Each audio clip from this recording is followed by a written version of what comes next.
it's not like the Tokarev round is unequal for a medium strength 357 Magnum, but they're in the same league. Like my hometown Cleveland Cavaliers, they're not the basketball dynasty that the Lakers are or the Knicks.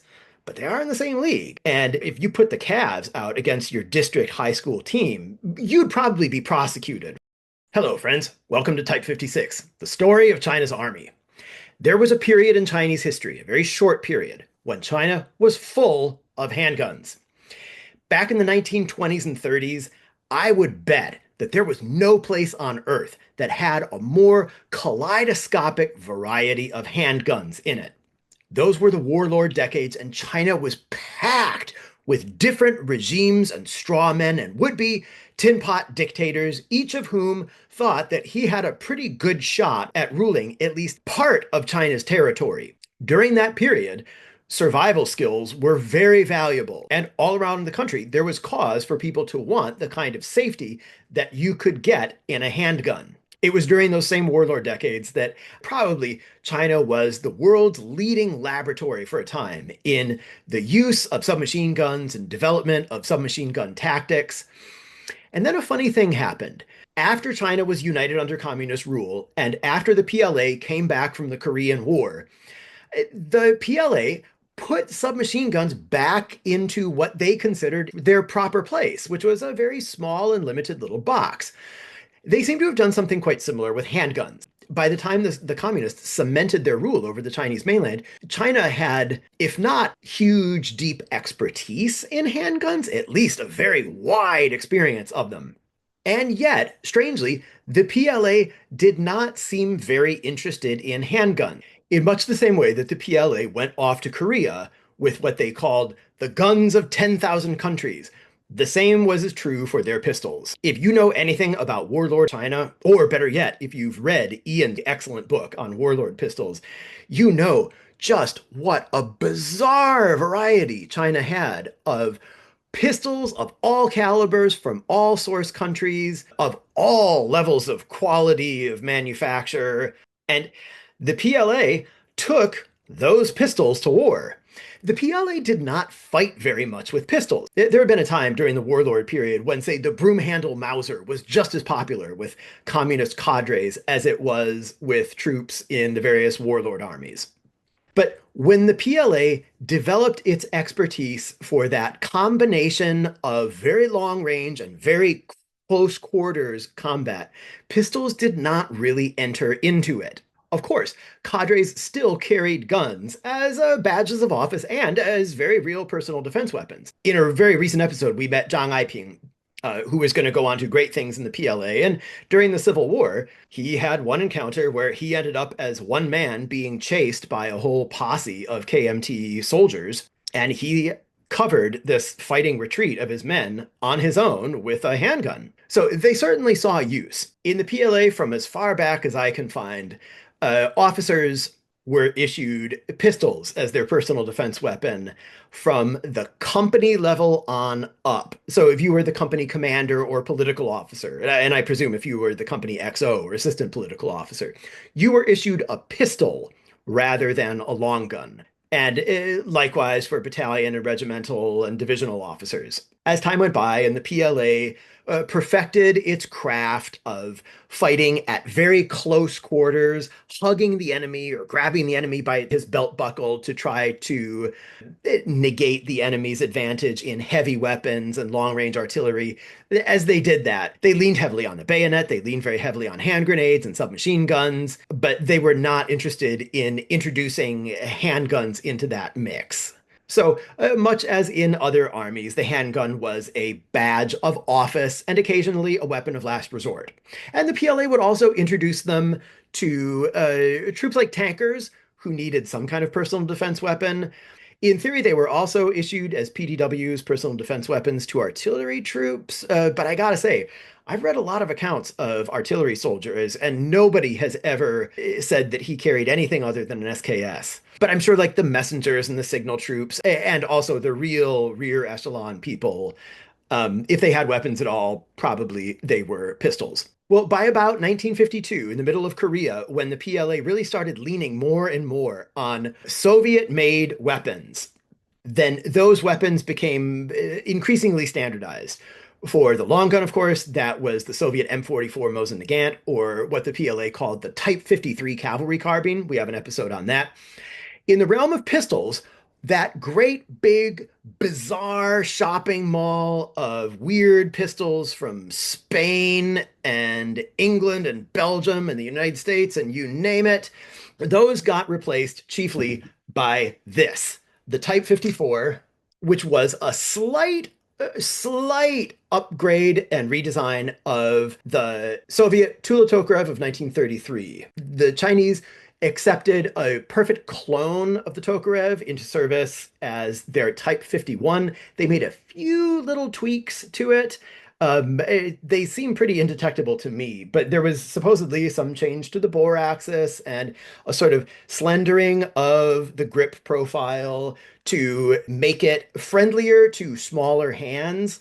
So this, by the way, is a Yugo. This is not an actual Type 53. Now, just like the Mosin carbine, the PLA got the Tokarev not because it was the weapon that they most wanted. It was the weapon that the Soviets had to give them, and they were grateful to have it. But also, just like the Mosin carbine, they really were quite satisfied. Now, remember, by this point, Chinese soldiers in 1950, they had a very broad experience of the various rifles and pistols that the world's manufacturers had to offer. They probably had the broadest experience of any bunch of combat soldiers on Earth. So, sure, they didn't choose the Mosin carbine, but when they got their hands on it, even against the context of their very broad experience of Enfields and Mausers and Springfields and what have you, they thought, okay, this is good. We like this. They thought the same thing about the Tokarev. One of the things that you find again and again in those early accounts is they really liked the feel of it.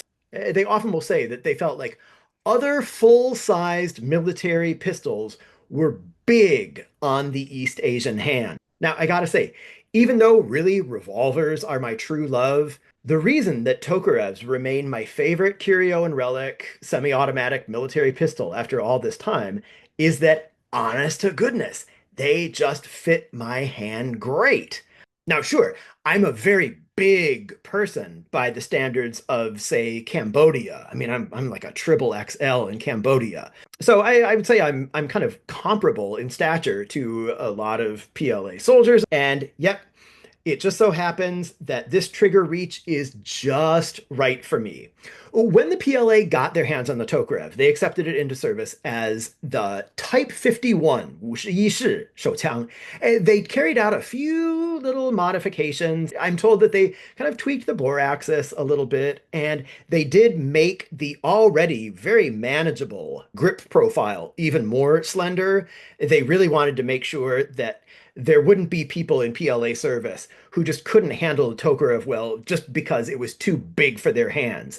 And it was very common practice in the 1930s when a lot of real handgun combat was going on, that if you had a force that employed both European and East Asian troops, that you would issue a different handgun to the two bodies of troops because it was their experience that the East Asian hands could not hold on to something like a big honkin' 1911 and control full house loads with it as well as they could something like Colt 1903. But if somebody like the Shanghai Municipal Police Department, which did an incredible amount of gunfighting in the 20s and 30s, I mean, it's just obscene amount of pistol fighting.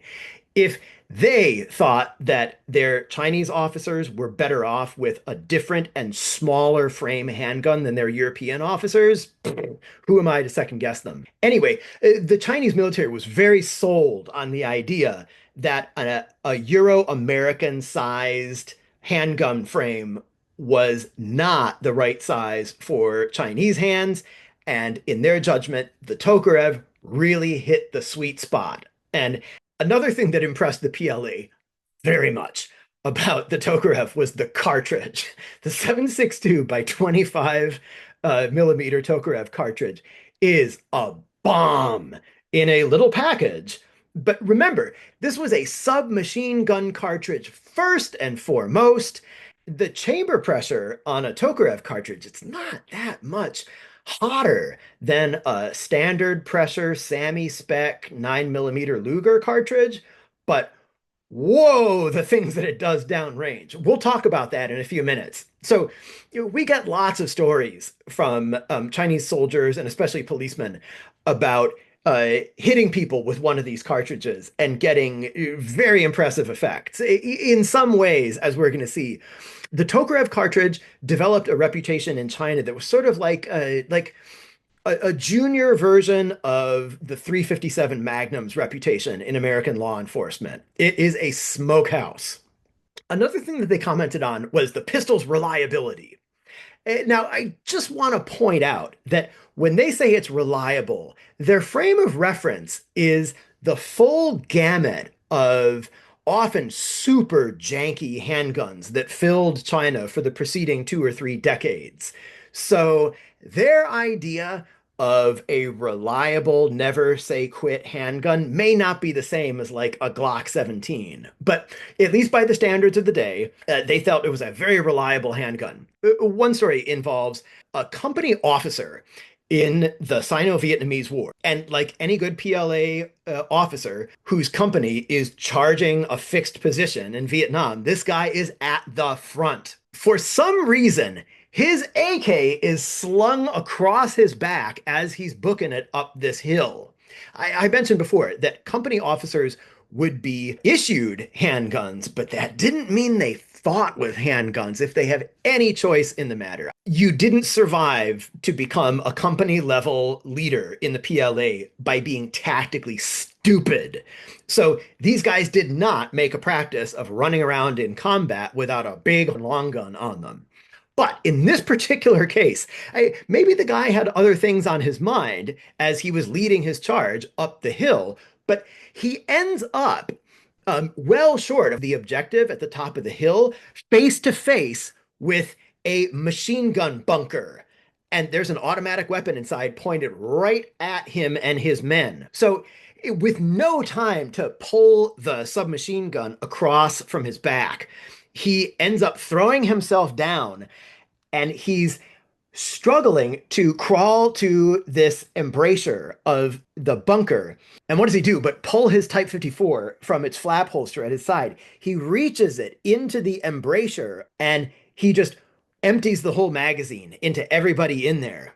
It turns out one of the gun crew inside was still kicking, and he then got the machine gun back into operation. And so our company commander dropped the pistol as he was trying to reload it. And instead, he grabbed the hot machine gun barrel to keep it from pointing at his men. And he wrenched it out of the bunker, taking terrible burns to his hands. And he was decorated for that. He later made a point of praising the Type 54 for its reliability in that moment. Well, with all that said, the praise for the Type 54, you might have noticed, is what we could call contextual. That is, it's better than having nothing. It's more reliable than some Khyber Pass knockoff 1911 looking thing that's actually direct blowback and may or may not impale your throat when you shoot it. But that didn't mean it was a dream boat. Of PLA weapons in the 1950s, we've seen the fair-haired boy was the Type 56 SKS. You just couldn't say enough wonderful things about it. The Type 56 AK unjustly was kind of relegated to redheaded stepchild status, and the Type 54 pistol was somewhere in between. People had some bad things to say about it, and they were mostly true. Start with the fact that this was a 1930s generation of handgun. For rough and ready military service in an army that really didn't have much use for handguns, it was good enough. It was probably better than like a Nagant revolver, for heaven's sake. But there were a lot of great advances being made in handguns after 1933 in the Tula Tokarev. And China was missing out on those. One was magazine capacity. The PLA did want a slim grip profile to accommodate smaller hands, and they certainly got it in the Tokarev, but they accomplished that at the cost of a single stack magazine. And sure, China was very far from the center of the handgun shooting world by this point in the 1950s, but they didn't fall off the turnip truck. They knew what a double stack magazine was, and they would have appreciated one. Another thing that they sacrificed to get that nice hand feel was safety. I mean, yeah, the Tokarev has a great slender grip profile. It has a really easy trigger reach that's not too long, even for smallish hands. In that way, it's very different from a 1911. But they purchased that nice compact size by giving up things in, say, a 1911 platform that are also nice to have, like a grip safety. The closest thing it had to a manual safety was just a half cock notch. So that here, the hammer isn't in contact with the firing pin, but also it shouldn't be pulled far enough back to have enough mechanical potential energy to spring forward and hit the firing pin hard enough to detonate a cartridge. Okay, but what happens when I want to take the hammer off half cock? Well, first, I have to cock the hammer all the way. And because I'm a suspicious man, I'm chamber checking this thing again.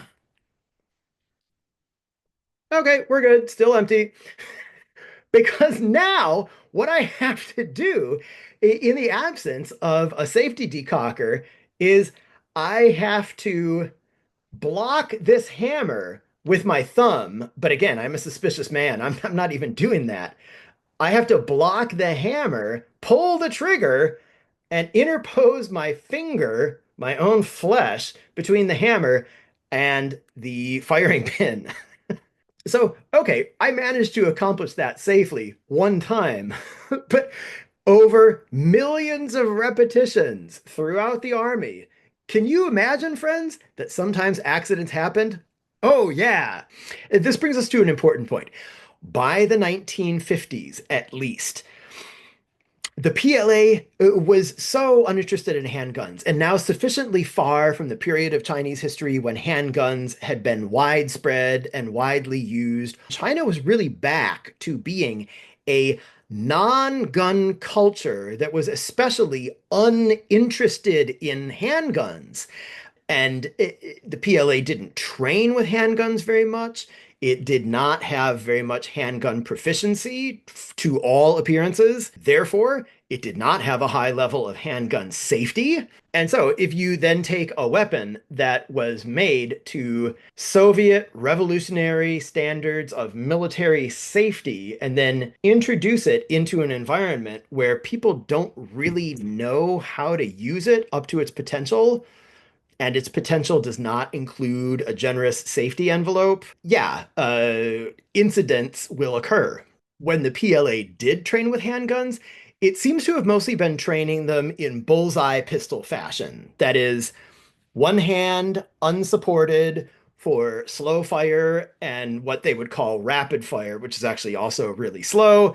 And you really need your sights for that. And the Type 54 did not have great sights. This Yugo is quite a bit better than what I've seen in proper Type 54s, which had a very small notch and post arrangement. The notch did not have a whole lot of depth in it.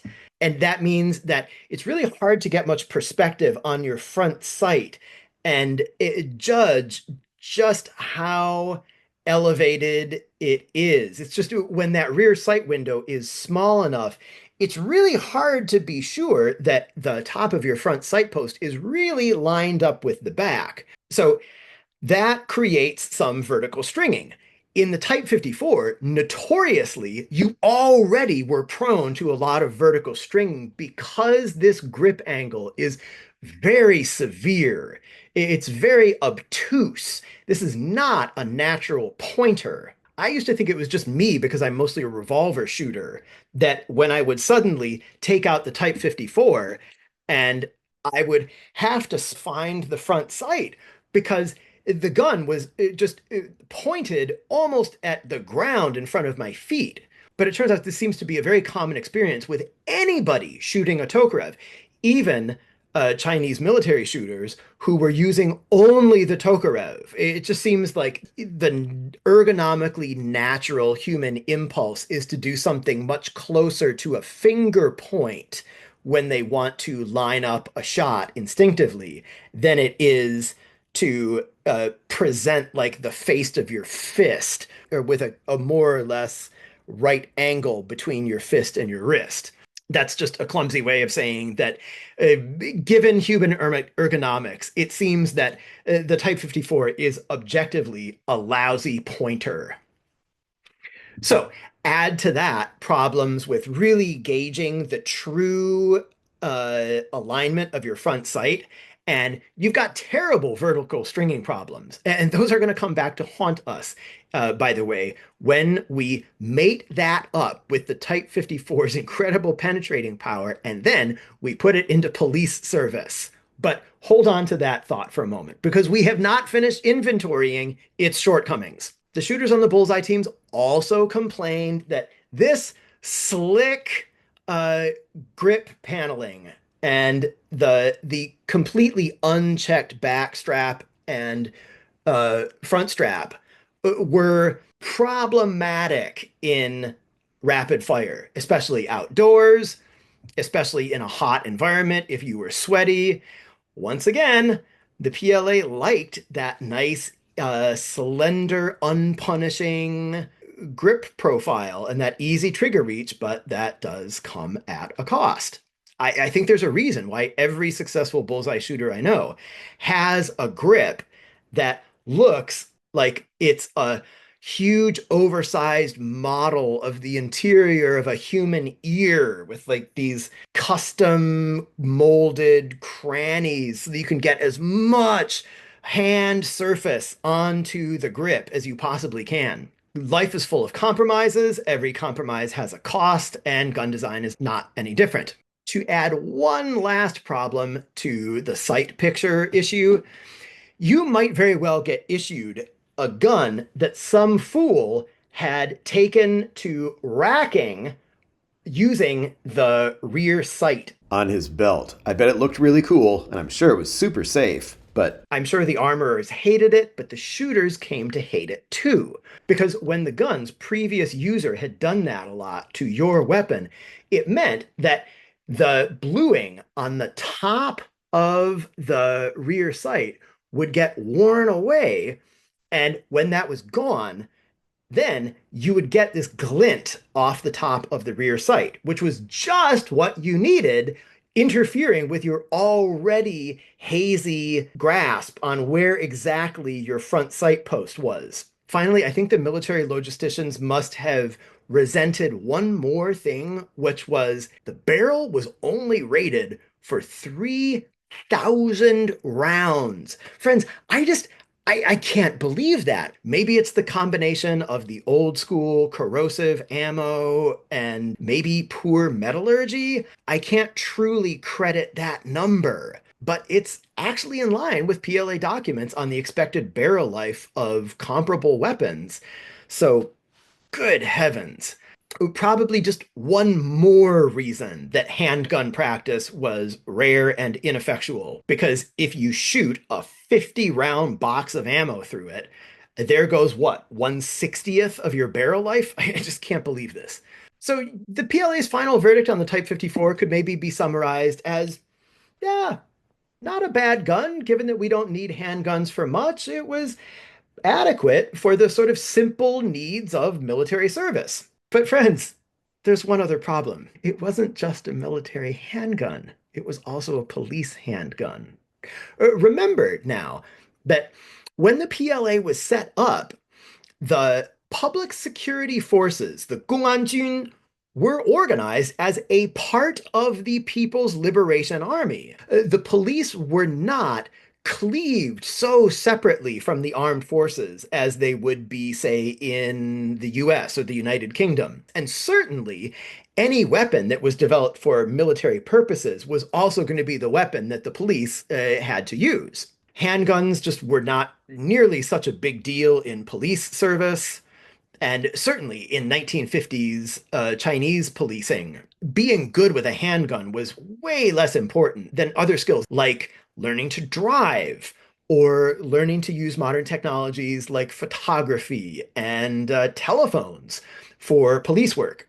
Even when it did come to defensive techniques, I would think the Chinese police would be way more interested in and proficient in old-fashioned tussling than they were in gunslinging. I'm just finishing a book manuscript on hand-to-hand combat among the Shanghai police between the wars. And if I even think about scrapping with some middle-aged codger who'd been a cop in Shanghai or some Chinese port city in the bad old days, I just instinctively want to like tuck my chin to cover my throat and cover my groin and back away slowly and try to remember the Shanghainese words for I give up, I give up. Those guys were bad to the bone. And I bet anything that cops on the Chinese coast lost very little of their game between the 30s and the 50s. But I wouldn't make the same bet for their pistol skills. The police were not nearly as forgiving of the flaws of the Type 54 as the Army, where for a handgun to be good enough was good enough. In the police, when you needed a handgun, you probably needed it with much greater precision, with a much wider margin of safety. And the gun's acknowledged safety problems couldn't be just brushed over nearly so much. Sure, officer training was a part of the issue. I'm told that there were attempts to retrofit the Type 54 with some kind of safety. Like if you've got an imported curio and relic gun like this Yugo, then I think it's the importer that had to kludge on this not very useful hammer block safety. I think that something like that was going on with the Type 54. But that still didn't mean that the police of the day were very well trained in things like handgun safety. And we do have reports of yahoos thinking that because the safety was on, the gun was safe to point at your friend now, with the predictable stupid results. Also, I've heard vague implications of mechanical defect in the safety, that you could have it engaged but still get hammer drop and quote unquote accidental discharge. As usual, I have questions about any claim that a discharge came from a mechanical defect and not from negligence. Furthermore, in police work in China, just as in the United States, if you're a police officer and you crank off a shot, you are responsible for each and every bullet. And that meant that there was a much higher cost associated with the Type 54s. I won't call them accuracy problems because it wasn't a problem of mechanical accuracy. It was just a problem of sighting. We've already seen that there was an inherent vertical stringing problem in the combination of the grip angle and the insufficiently useful front and rear sights. Okay, that's bad enough. But now imagine doing that in a sort of like hostage shot situation where maybe somebody has a hostage in front of him and his head is poking out the side, and you, the officer, for some reason need to take the shot. Add to that another acknowledged problem that had already been discovered among the military and target shooters, which was the trigger. The Type 54 had a two-stage trigger that the target shooters felt was nice in as much as it had a pretty short travel, a very short take up, and a short trigger reset, all of which is sort of a technical way of saying that your trigger finger doesn't have to move the trigger very far to break a shot and then reset for the next one. That's great. But because it's what's called a two-stage trigger, there would be a sort of like light take up where your trigger finger would get light pressure. And then it's like your finger meets this wall of greater resistance and you have to ramp up the pressure that's being exerted. In the case of the Type 54 trigger, the trigger wouldn't break then until you had applied about 7 or 8 pounds of pressure. That's not a ton, but for making a bullseye type precision shot, an 8 pound second stage, that's a little bit heavy.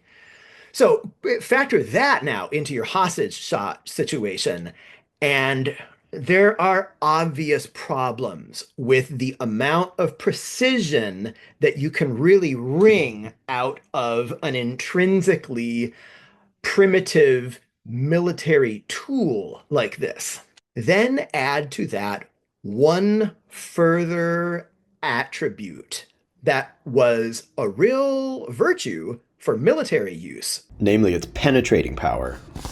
where you could use this one cartridge as a submachine gun round and a something close to a death ray by the standards of handgun rounds. And when you look at the just the numbers, it's not like the Tokarev round is unequal for a medium strength 357 Magnum commercial loading, but they're in the same league. Kind of like my hometown Cleveland Cavaliers. They're not the basketball dynasty that the Lakers are or the Knicks, but they are in the same league.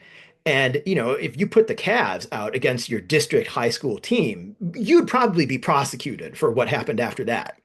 So the Tokarev is a hot round for police use. That made it fearsome, and in an environment like the Chinese mainland, where even criminals for a long time didn't have much access to firearms. If an outnumbered cop showed up on a scene, but he had a handgun and maybe he loosed a warning shot in the air, just sort of culturally and psychologically, that was shown many times to just scatter criminals. There's one account I read of a cop who was transporting a couple of prisoners at night. With his partner. In between them, they had one Type 54, and they were in a civilian marked car going a very long distance back to their home jurisdiction. And along the way, they got waylaid on a lonely country road by a bunch of bandits who had set up a roadblock to just basically do some private entrepreneurship, robbing any of the rare motorists who came down this byway. So they stopped this unmarked car, and who got out but a couple of uniformed police officers, and one of them's holding a Type 54, and he cranks this thing into the air. And he said there were a dozen of these criminals armed with, sticks and cleavers and stuff. And he noted that just by the numbers, two cops with one handgun and 8 rounds was not going to be able to down the whole rogues gallery arrayed in front of them. And he also fully expected that the two prisoners in the back were going to bust out and either clobber them or make a run for it. But he said just the sight of the fearsome Type 54 and its roar just commanded so much instinctive respect in these guys' guts that they all took off. But the cops went on to say, even though the Type 54 was a great gun if you needed to menace someone, just like it was a pretty decent gun if you were in the military and you needed to assault something, it was a lousy gun if you had to defend yourself, because time and inches were at a higher premium, and you didn't have the advantage of shock effect. And you didn't have carte blanche to just kill at everything that moved out in your field of fire. So let's go back to that hostage shot situation. There was an incident where a group of officers responded to a call about a man. He had taken a hostage. The officers were holding him at gunpoint with a Type 54. And one of the officers decided that he had to take the shot. He aimed at the suspect's head, but as so often happens with the Type 54, he hit low. He ended up penetrating the abdomen of the hostage. That small, fast 7.62 bullet passed through the abdomen of the hostage fatally, and then hit the assailant in back and through the assailant also, again with lethal effect. But that bullet was not done. Now, the bullet skipped and hit a wall and ricocheted and hit a second officer in the head, causing its third fatality. So this excessively hot bullet killed 3 people, but 2 of them were the good guys.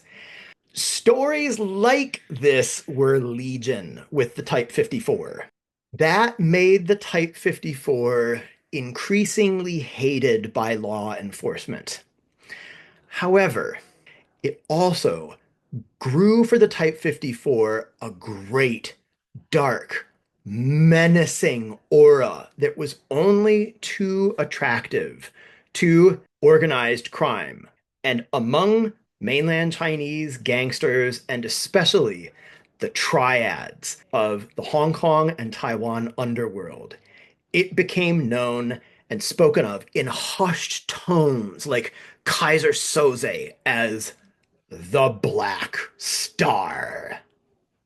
Friends, that will be the subject of our next episode. Until then, if you like this sort of content, please like and subscribe. You might even visit our Patreon page, but the course is free to all. This is Type 56, the story of China's army. I'm Jason Clower, and I can't wait for our second installment.